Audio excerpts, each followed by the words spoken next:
Now is a critical time for coral reefs. They are teetering on the edge of survival, and we are at fault.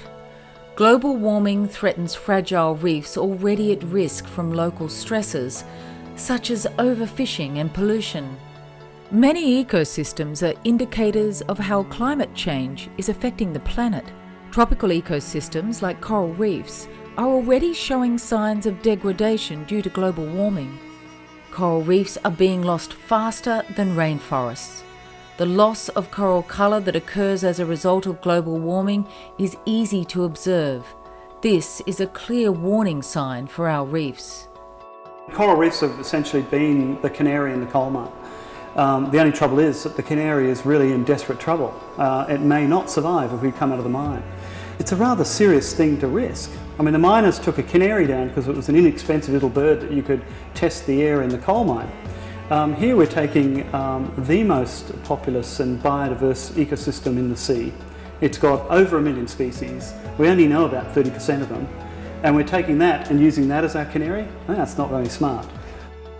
Coral reefs feed, protect, and provide livelihood for hundreds of millions of people around the world. They create homes for billions of fish and other animals, buffer coastlines from the ravages of storms, and provide rich economic opportunity through tourism and fishing. I think the more people we get out there to see the reefs, the more people we get involved in these ecosystems, then the more ownership people have of them, and that they will then advocate more for the reefs. And once we get a groundswell of people advocating for the reefs, then I think we'll be in a much better position to, again, to guard against these impending threats.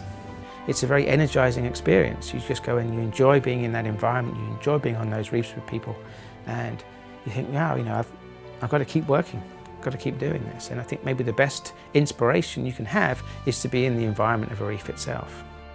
Reefs have a massive economic benefit to humanity, estimated at more than $25 billion a year.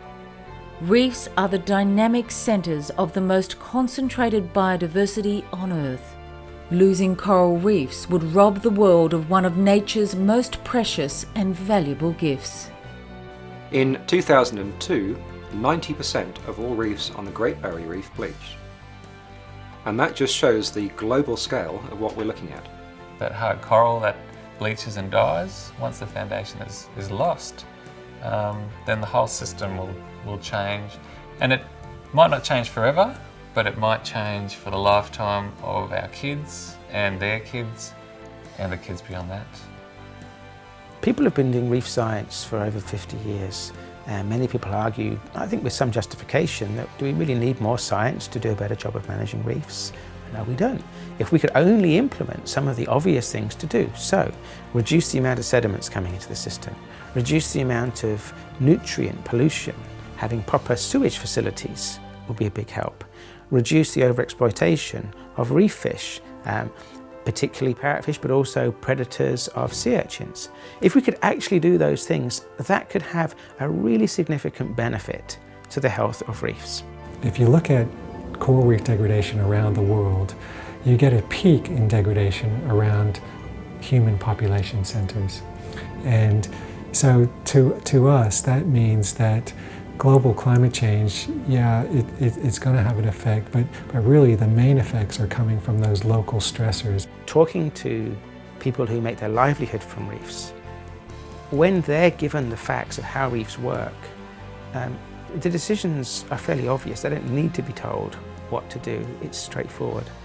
So it is remarkable sometimes to see the behaviour people are willing to go when given the right information. There is hope that there are tangible things that we can do, and if we do them, not only will we be helping reefs to confront the threats that they're mainly existing under right now, but that will also help them to confront later on the destructive elements of climate change, which are surely to come. We have a real chance to protect our reefs, but the opportunity we have for effective action is narrowing. We need to act now for the future of our reefs. Coral Watch gives you the opportunity to get involved. Visit www.coralwatch.org. You can make a difference.